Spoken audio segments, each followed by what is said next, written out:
Le Congo ne tombera jamais.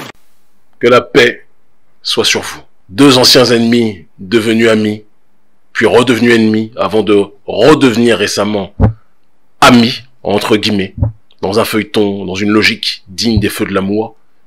Amis après avoir constaté, avec visiblement une grande légèreté, le nombre de morts qui ont été sacrifiés pour les caprices de politiciens qui ne recherchent qu'une seule chose, le pouvoir.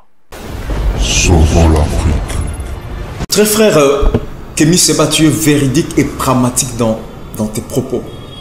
J'ai suivi il y a quelques temps passé le discours de Kémy Séba sur la Côte d'Ivoire. Et ce discours m'a révélé tant de choses parce que à l'intérieur de ce discours, ça cache beaucoup de vérités.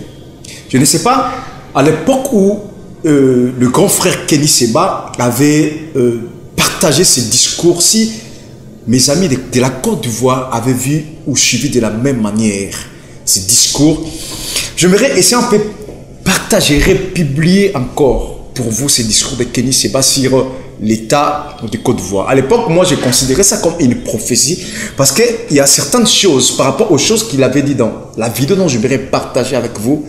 Ce genre de choses se réalisent actuellement. C'est très capital. La vidéo dont je vais vous proposer, je vais partager avec vous. Je vais vous demander seulement une chose. Installez-vous, suivez la vidéo, partagez la vidéo parce que la vidéo révèle des très grandes vérités sur l'État de Côte d'Ivoire et sur l'Afrique actuelle. Je vous laisse d'abord suivre la vidéo. Je vais vous retrouver à la fin pour faire quelques commentaires avec vous. Voilà, c'est parti. Que la paix soit sur vous. Je vous adresse cette allocution ce soir en dehors de Côte d'Ivoire, pays que j'ai quitté au soir de la rencontre entre deux briscards de la politique ivoirienne, Alassane Dramane Ouattara et Henri Konan Bédié. Deux anciens ennemis devenus amis, puis redevenus ennemis avant de redevenir récemment amis, entre guillemets, dans un feuilleton, dans une logique digne des feux de l'amour. Amis après avoir constaté, avec visiblement une grande légèreté, le nombre de morts qui ont été sacrifiés pour les caprices de politiciens qui ne recherchent qu'une seule chose, le pouvoir. Dire cela ne signifie pas que je m'oppose de manière systématique au dialogue entre ennemis. Car bien souvent, pour permettre la voie de l'élévation pour la population, il est nécessaire que des camps adverses puissent s'asseoir à une table et discuter, plutôt que de se faire la guerre. Ce que je regrette amèrement, c'est que ces personnes présentées comme des sages, comme des guides, comme des aînés, aient dû attendre la mort de centaines d'innocents. On nous parle de 85 officiellement, mais on connaît la notion d'officiel en Afrique et d'officieux. La mort de centaines d'innocents, instrumentalisés, manipulés de part et d'autre, pour qu'ils décident de se réunir autour de macarons, de refaire la pluie et le beau temps à la face du monde. Je suis parti aussi parce que tout le monde le sait, j'étais venu pour changer une recette, pour contribuer au changement d'une recette, à la recette d'un gâteau qui se nomme France-Afrique. Un gâteau qui, depuis un certain nombre de temps, intoxique beaucoup trop de gens sur le continent africain. Un gâteau qui fait que certaines personnes, certaines parties ont la part belle, pendant que la population de manière générale est asphyxiée, alors que ce sont les éléments de son sol qui sont utilisés pour que ce gâteau puisse être réalisé. De France-Afrique, je voulais arriver à Afrique-Afrique. Et donc, par conséquent, comprenant que la Côte d'Ivoire est la capitale centrale en ce début de XXIe siècle de ce néocolonialisme français, lorsque un certain nombre de frères et de sœurs m'ont parlé du fait que le départ de Ouattara pourrait être une opportunité pour que l'on puisse changer le cadre du système dans lequel nous vivions, j'étais plus que jamais partant et prêt à risquer ma vie, raison pour laquelle j'ai bravé des interdits en traversant le Togo, où je suis persona non grata par la dictature de Faure Gnassingbé, en traversant le Ghana et en traversant la Côte d'Ivoire, où là aussi, suite à mes mobilisations contre le néocolonialisme, j'étais de manière injuste et immorale interdit par le régime de Alassane Dramane Ouattara. Mais lorsque je suis venu, il y a 3 semaines de cela maintenant, pour être plus précis, le 24 octobre, j'ai eu l'occasion de discuter avec bon nombre de figures et de responsables, de cadres des partis d'opposition. Tous les jours, des discussions âpres. Pour certaines parties, des discussions chaleureuses. Et parce que je ne veux pas mettre en danger les personnes qui ont fait preuve de grande fraternité, qui m'ont reçu avec les honneurs, qui m'ont reçu avec beaucoup d'amour, je ne les citerai pas parce que l'on sait que sous le régime de la Ouattari, être allié ou ami de Kémi Séba n'est pas forcément bien vu par le régime dictatorial dans lequel ils vivent.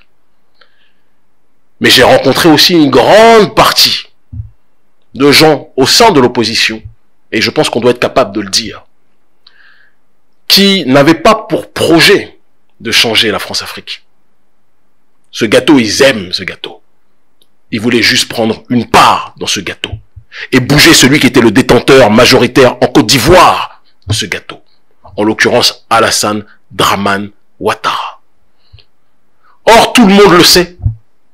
Je ne suis pas venu et je ne combats pas depuis des années Alassane Dramane Ouattara pour l'homme qu'il est. Je me moque de lui. Peut-être même que Alassane Dramane Ouattara peut être quelqu'un de sympathique. Mes proches me disent qu'il est un sanguinaire. Et j'ai tendance à croire mes proches. Mais géopolitiquement parlant, Alassane Dramane Ouattara est l'instrument numéro 1 d'un système néocolonial qui l'a précédé.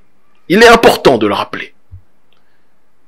Et tant que nous ne bougerons pas les lignes de ce système, la Côte d'Ivoire continuera de connaître les drames qu'elle connaît depuis si longtemps.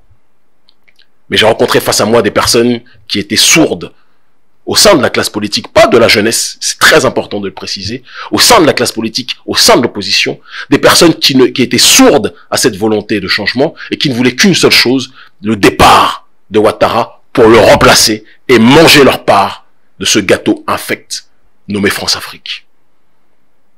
Parallèlement à cette réalité, j'ai rencontré des jeunes pleins de vitalité, des jeunes frères et des jeunes sœurs pleins d'amour, pleins de patriotisme, pleins d'amour pour l'Afrique, très loin de la xénophobie, des gens de toute ethnie, des Baoulés, des Bétés, des Sénoufos, des Malinké, des Abourés, qui ne se voyaient pas en fonction d'une ethnie, mais en fonction d'une appartenance commune et d'un destin commun, l'Afrique. Ces individus m'ont accompagné, ont marché à mes côtés, m'ont protégé, ont pris soin de moi au péril de leur vie. Et ces jeunes Ivoiriens sont l'avenir de la Côte d'Ivoire et sont l'avenir du continent africain. Au contraire de cette élite qui est, je le souhaite de toute mon âme, le passé décomposé du continent africain. Certains me demandent, Kémi, pourquoi te focalises-tu sur la France-Afrique? Ce n'est pas le problème de la Côte d'Ivoire. Le problème de la Côte d'Ivoire, c'est que des Burkinabés envahissent le pays.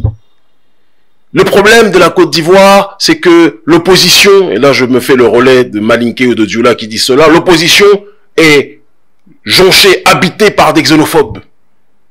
Et je souris. Parce qu'on ne peut pas décrypter ces contre-vérités de part et d'autre si l'on n'est pas capable d'analyser la manière dont a été constituée la Côte d'Ivoire. La Côte d'Ivoire, le colon arrive dans une zone où diverses ethnies, pas forcément antagonistes, qui vivaient dans un bon voisinage, qui étaient dans des interactions pluriséculaires. Il y avait des Abourés, il y avait des Bétés, il y avait des Malinké, il y avait des Sénoufos. Comme dans toute famille, parfois il y a des disputes, et comme dans toute famille, parfois il y a des unions. Le colon est arrivé à dresser un périmètre, et a dit, à partir d'aujourd'hui, ça c'est un pays. C'est la Côte d'Ivoire. Il n'a pas pris en compte le fait que certaines familles étaient installées à l'intérieur de son périmètre, mais aussi à l'extérieur de son périmètre, comme par exemple au Burkina Faso. Vous avez des familles qui sont en Côte d'Ivoire, dans le périmètre colonial, et d'autres qui sont dans l'autre périmètre, qui est le Burkina Faso, anciennement sous la colonisation, la Haute-Volta, et la Côte d'Ivoire, la Basse-Volta. Il n'a pas pris en compte ces réalités. Il a dessiné un pays en fonction de ses intérêts, et il a fait en sorte que le découpage et la structuration administrative de ce pays puissent par la suite lui servir. Parce que dans le système colonial de manière générale, et c'est très important que tous les frères et sœurs de mon peuple, mais aussi d'autres couleurs, qui sont liés à une douleur qui est la nôtre, qui se sentent concernés par le combat, c'est très important que vous compreniez ces éléments. Nos pays ont été façonnés de manière à ce que tout soit centralisé dans les capitales coloniales, bien souvent. De telle sorte que tout ce qui devait se passait autour des capitales, soit politique, soit par la suite économique, peu importe, et qu'il y avait toujours dans chaque pays des zones qui, étant éloignées de ces capitales, se sentaient, à tort ou à raison, un peu moins prises en charge. C'est une donnée historique que l'on retrouve au Sénégal, que l'on retrouve en Côte d'Ivoire, que l'on retrouve au Nigeria, que l'on retrouve au Cameroun, que l'on retrouve dans des tas de contrées africaines. Et c'est un héritage d'un processus colonial. Parce qu'on ne peut pas comprendre le combat politique d'aujourd'hui, ce n'est pas capable de comprendre, excusez-moi, un certain nombre de données historiques et géopolitiques. C'est la manière dont le système colonial français a façonné l'Afrique telle qu'on la connaît aujourd'hui. De telle sorte que certaines ethnies qui auparavant n'étaient pas en conflit avec d'autres ont senti sous le joug de la colonisation qu'elles étaient peut-être un petit peu plus laissées à l'abandon. Mais dire que de tout temps, comme c'est le récit colonial, comme c'est le récit de libération, comme c'est le récit du monde et de tous ces torchons de France 24, dire que ces ethnies ont toujours été en conflit, c'est un mensonge éhonté. Doit-on rappeler que Péléforo Gon, un grand chef traditionnel coutumier du nord de la Côte d'Ivoire, a été un grand conseiller traditionnel, mais aussi politique, de Félix Houphouët-Boigny? Comment pouvez-vous expliquer que dans un pays que l'on présente comme le symbole de la xénophobie, à une époque très reculée, le président, qui était un grand outil de la France-Afrique, mais là c'est encore autre chose, le président Félix Houphouët-Boigny avait comme conseiller un seigneur, un chef traditionnel du Nord, censé être d'une ethnie antagoniste? Non. Depuis très longtemps, les Ivoiriens vivaient en bon voisinage. Mais l'oligarchie a été capable d'accentuer les différences de traitement en fonction des zones territoriales, de telle sorte que, comme l'expliquait Frantz Fanon, plutôt que de s'opposer, c'est ce qu'il explique dans Les Damnés de la Terre, c'est ce qu'il explique aussi dans Peau Noire, Masque Blanc, plutôt que de s'opposer à celui qui est l'apôtre de la fracture coloniale et de la fracture territoriale, les colonisés finissaient par s'opposer entre eux. Un processus psychologique connu de longue date dans toutes les sociétés vivant l'oppression. Il est important aussi de dire, quand nous expliquons cela, que c'est à un moment crucial, vers la fin du règne d'Houphouët-Boigny, que l'oligarchie financière apatride impose un homme qui deviendra le visage de la finance internationale en Afrique francophone et en Côte d'Ivoire. Cet homme s'appelle Alassane Dramane Ouattara, imposé comme Premier ministre pour appliquer des plans d'ajustement structurel. Des plans d'ajustement structurel au sein desquels on trouve notamment, pour augmenter les caisses de l'État, le projet de la carte de séjour. Carte de séjour qui ostracise un certain nombre de familles qui étaient venues en masse à une certaine époque à l'appel d'Houphouët-Boigny, du Burkina Faso, de Guinée, du Mali, voire du Bénin, pour travailler en Côte d'Ivoire. Auparavant, la circulation était plus que jamais libre, et Alassane Ouattara a été placé pour restreindre cette liberté-là. Ouattara qui lui-même a un nom que l'on trouve pour certains en Côte d'Ivoire, et pour d'autres que l'on trouve au Burkina Faso, entre autres. Et ce même Alassane Ouattara, à la mort d'Houphouët-Boigny, lui-même qui était pourtant l'apôtre des cartes de séjour et donc de la restriction de la circulation des entre guillemets étranger, je dis bien entre guillemets parce que se revendiquer d'une nation coloniale, j'ai fait de la prison, c'est comme se revendiquer d'un numéro de matricule. C'est ridicule. Mais Alassane Ouattara, dans ce processus-là, restreignait les libertés des étrangers. Et lorsque Houphouët-Boigny meurt, celui qui, légitimement, légalement, selon la Constitution, devait prendre le pouvoir, c'était son ami, celui qu'on disait tout à l'heure être son pire ennemi, devenu ami, puis redevenu ennemi, etc., Henri Konan Bédié. La Constitution prévoyait que, sans faire quelconque effort, Henri Konan Bédié serait le président héritier, puisque le président de l'Assemblée nationale, quand le président de la République meurt, le président de l'Assemblée nationale prend le pouvoir. Mais Henri Konan Bédié a fait une erreur d'une stupidité sans nom, que bon nombre d'Africains, y compris moi, panafricaniste, ne lui pardonneront jamais. Il a utilisé un procédé, une philosophie qui à la base n'était pas négative, il faut qu'on puisse le dire, qui n'était pas excluante, qui s'appelait l'ivoirité. L'ivoirité est à la Côte d'Ivoire ce que la négritude est à l'interjection de nègre. C'est valoriser une culture à partir d'une interjection coloniale. La Côte d'Ivoire est une création coloniale, mais les gens se sont dit, vous nous excluez, vous êtes dans une démarche de nous opprimer, mais on va réussir à constituer, à valoriser le patrimoine des peuples qui sont présents à l'intérieur de cette sphère. Et quand on parlait d'ivoirité au départ, les Sénoufos, les Malinqués n'étaient pas exclus parce qu'ils étaient dans le périmètre de la Côte d'Ivoire. Mais lorsque Henri Konan Bédié utilise politiquement cette philosophie culturelle non excluante, il l'utilise pour stigmatiser Alassane Dramane Ouattara et de facto exclure un certain nombre d'étrangers. Ceux qui sont lucides vous diront, mais Alassane Dramane Ouattara, pion de l'oligarchie financière apatride, est celui qui a commencé ce procédé avec la carte de séjour. Mais le problème de la politique en Afrique, c'est que beaucoup ont la mémoire courte. Et donc, Konan Bédié a agité le chiffon de l'ivoirité pour exclure Alassane Dramane Ouattara. Et de facto, ceux qui lui ressemblaient. Et cela a entraîné que Alassane Ouattara, pion de l'oligarchie, a pu devenir facilement la voix, le visage de tant d'Ivoiriens qui se sentaient objectivement, légitimement exclus parce que dans les zones territoriales éloignées et abandonnées, jusqu'à aujourd'hui d'ailleurs, c'est important de le préciser, on y reviendra tout à l'heure, en Côte d'Ivoire.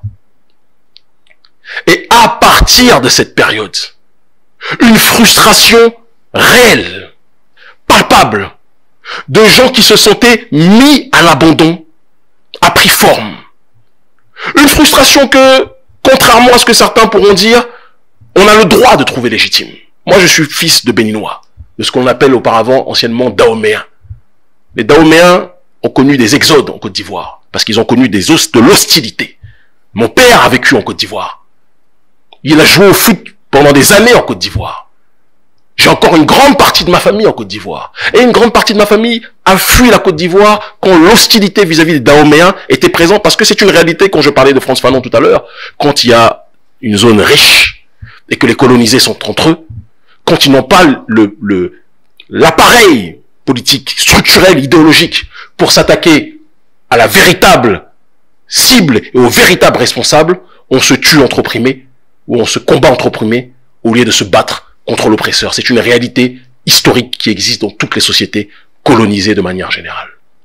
Et donc, ce sont tous ces facteurs accumulés qui ont entraîné le processus de l'affrontement entre les diverses fractions composant la Côte d'Ivoire, fractions manipulées de manière malheureuse par des oligarques tels que Alassane Dramane Ouattara, représentant de l'élite financière apatride, qui leur a fait croire que, en étant de son côté, la souffrance de populations du Nord ostracisées finira par être plus que jamais vengée.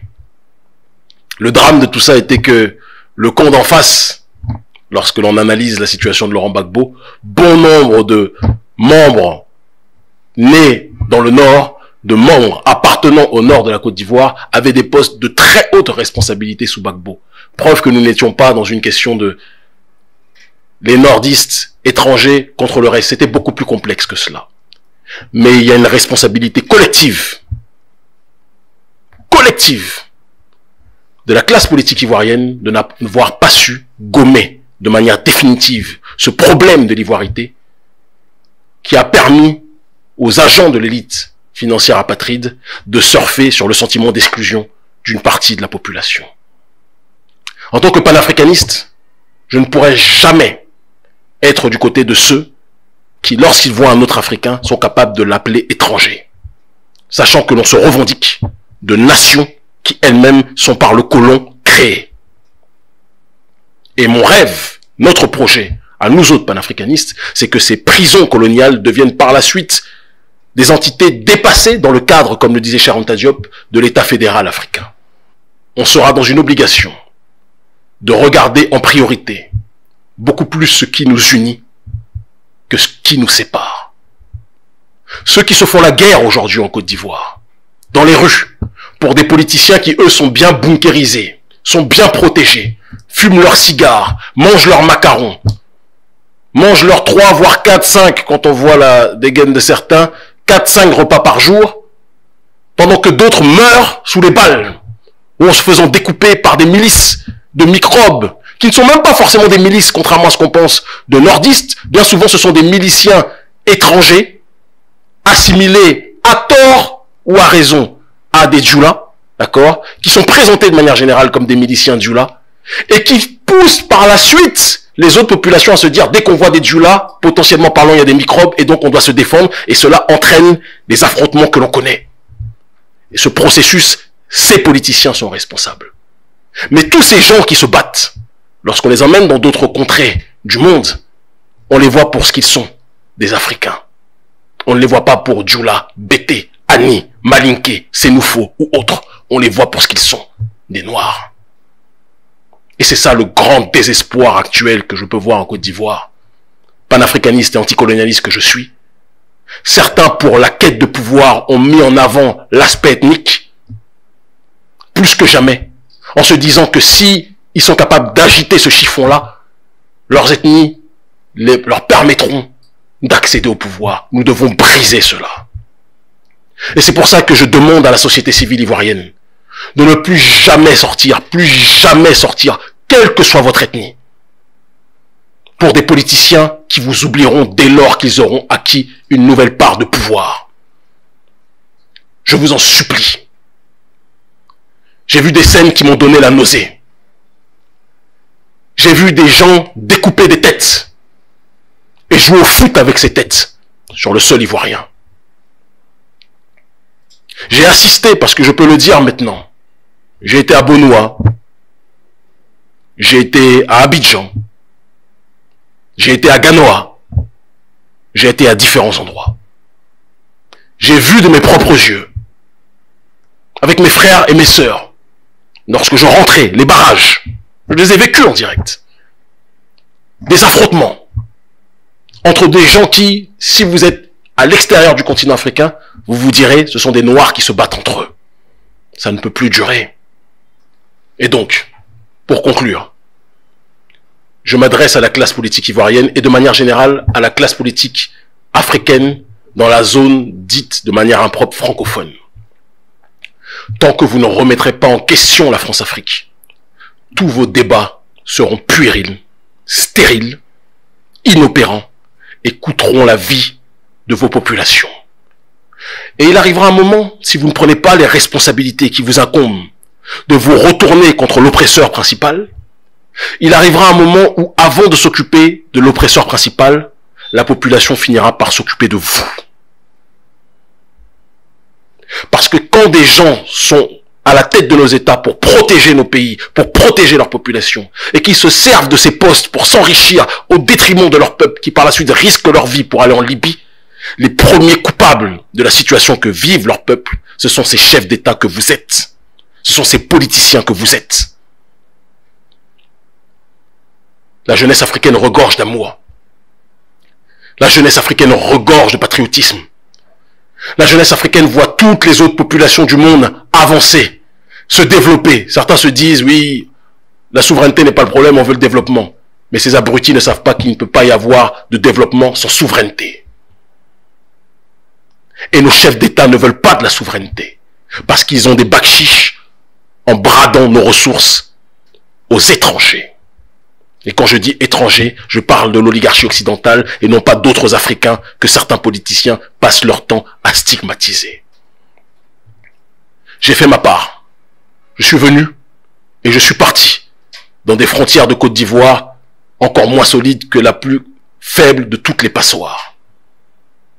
Je suis rentré, je suis sorti et je reviendrai le moment venu quand nécessaire, quand les gens du côté de l'opposition ou du côté de la sphère politique, de manière générale, seront prêts à s'attaquer aux véritables ennemis. Il n'est jamais trop tard pour se réveiller. Il n'est jamais trop tard, même pour les marionnettes, comme Draman, pour se rebeller. J'ai vu un discours de Alassane Dramane Ouattara, je l'ai senti très crispé, qui m'a beaucoup fait sourire. Les gens l'ont surnommé Alassane Dramane Seba. Lorsqu'il a commencé à dire aux journalistes qui commençaient à lui dire « mais votre troisième mandat, c'est un petit peu compliqué », les journalistes français, il leur a dit « arrêtez d'imposer vos normes occidentales aux réalités africaines ». Et puis vous devez arrêter d'imposer les normes de l'Occident aux Africains. Nous sommes suffisamment majeurs pour gérer nos pays. Nous le faisons en fonction de nos objectifs. La Côte d'Ivoire est un pays qui est sorti de crise, qui a besoin de stabilité, et c'est au nom de cette stabilité que j'ai personnellement accepté de faire ce mandat auquel j'avais renoncé. Donc je crois que ça suffit comme ça. Je vous remercie. Draman, il faut aller au bout de ce raisonnement. Tu as été façonné par l'oligarchie occidentale, de A à Z. Mais il n'est jamais trop tard pour couper le fil avec le marionnettiste et sortir par une porte honorable. Voilà, mesdames et messieurs, vous avez suivi l'intervention de Kenny Seba, ce grand panafricaniste. Voilà pourquoi moi, personnellement, je le place parmi les numéros 1 de panafricanistes africains par rapport à ce grand travail qu'il est en train de faire, d'élever de la conscience du peuple africain par rapport à la révolution et à la lutte qui nous attend. Chaque panafricaniste, chaque héros, chaque révolutionnaire, dans les temps, a eu l'occasion de faire sa mission. Et le grand frère Kenny Seba, il est aussi en train de faire sa mission. Maintenant, c'est à nous de pouvoir prendre quelque chose dans la mission de Kenny Seba. Vous avez suivi, mesdames et messieurs, ce dire par rapport à la Côte d'Ivoire, par rapport à tout ce qui se passe. Cette vidéo, ça date de longtemps. Mais à l'intérieur de cette vidéo, vous êtes en train de remarquer, vous avez remarqué, je dirais, beaucoup de révélations et certaines choses se réalisent maintenant. Il y a des limites que les colons ont placées. Enfin, d'essayer un peu de nous diviser, de nous mettre à côté, de dire que moi je suis de Congo-Brazzaville, moi je suis du Sénégal, moi je suis du Côte d'Ivoire, moi je suis de la République démocratique du Congo. Enfin, de nous limiter. Nous sommes tous un seul peuple. Nous sommes les Africains. Avant que les colons arrivent ici en Afrique, avec la pensée de nous coloniser, on était ensemble, on vivrait ensemble, avec une même pensée. Mais une fois que les colons ont réussi à venir ici en Afrique, ils ont commencé à mettre des limites, c'est ça là où la division a commencé. C'est comme ça que le grand frère Kenny Seba a révélé, a donné des révélations.